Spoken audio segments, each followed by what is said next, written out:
Slama, je m'appelle Virginie Dauman et je suis audioprothésiste.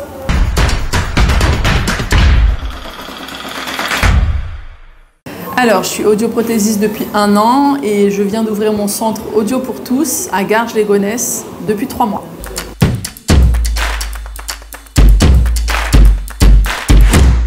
Alors, en 2009, j'ai eu mon diplôme d'opticienne. J'ai fait de l'optique pendant 10 ans et en 2019, j'ai repris mes études pour faire audioprothésiste.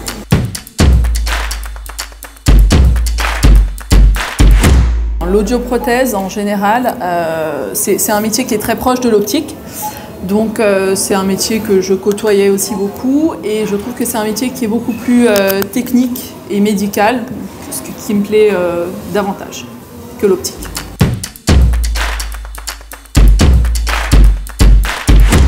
En France, on a 3 années, donc moitié stage, moitié école.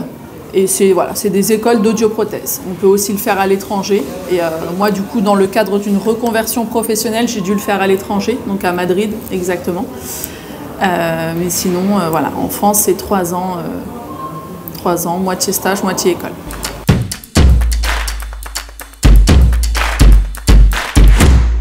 Alors, effectivement, en amplifiant certaines fréquences qui sont lésées, on va améliorer énormément la compréhension du patient, surtout dans des environnements bruyants.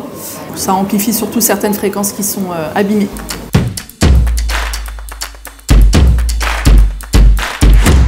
Alors, à partir de 60 ans, on a une perte qui est naturelle. On appelle ça une perte physiologique, qui est la presbyacousie. Donc on perd naturellement de l'audition, c'est comme la vue, tout le monde est habitué à perdre la vue à partir de 40 ans, on ne voit pas bien de près. C'est exactement la même chose avec les oreilles, c'est naturel et physiologique. Donc à partir de 60-65 ans, pour certains patients, on a une perte qui est tout à fait naturelle et c'est la plupart de nos patients.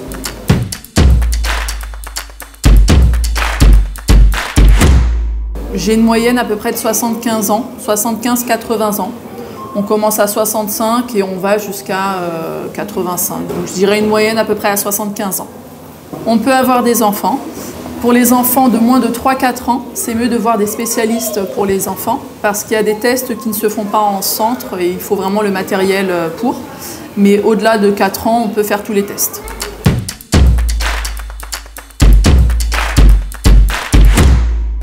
En dessous de 40 ans, je dirais 1 fois tous les 5-6 ans, juste pour voir, sauf si on sent une perte. Entre 40 et 60, peut-être tous les 2-3 ans. Et au-dessus de 60-65 ans, on peut faire tous les ans pour faire un dépistage régulier, c'est gratuit. Vous venez en magasin, c'est gratuit, avec ou sans rendez-vous, on fait un dépistage, ça prend 15-20 minutes, on voit l'évolution et au moins on ne passe pas à côté d'une perte auditive.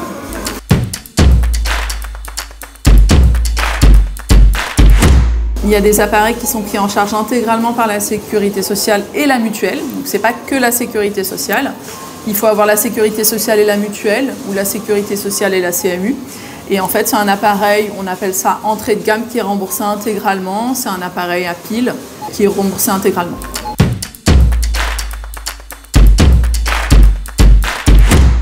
Alors, une prescription est valable 1 an, mais l'appareil est garanti 4 ans. Donc tous les 4 ans, on peut renouveler l'appareil.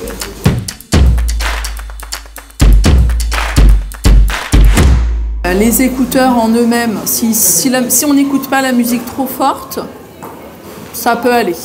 Mais si la musique est écoutée trop forte et sur une longue exposition, ça peut léser le tympan, ça peut l'abîmer et on a des répercussions plusieurs années plus tard. Hein. Ce n'est pas immédiat.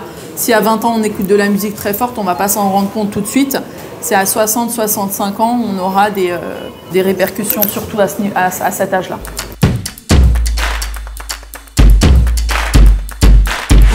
Déjà, ça dépend du profil patient, de l'âge et de sa perte. Donc, pour une perte très importante, on va privilégier tel ou tel appareil. Donc, c'est des appareils plus puissants avec des embouts sur mesure. On prend l'empreinte de l'oreille.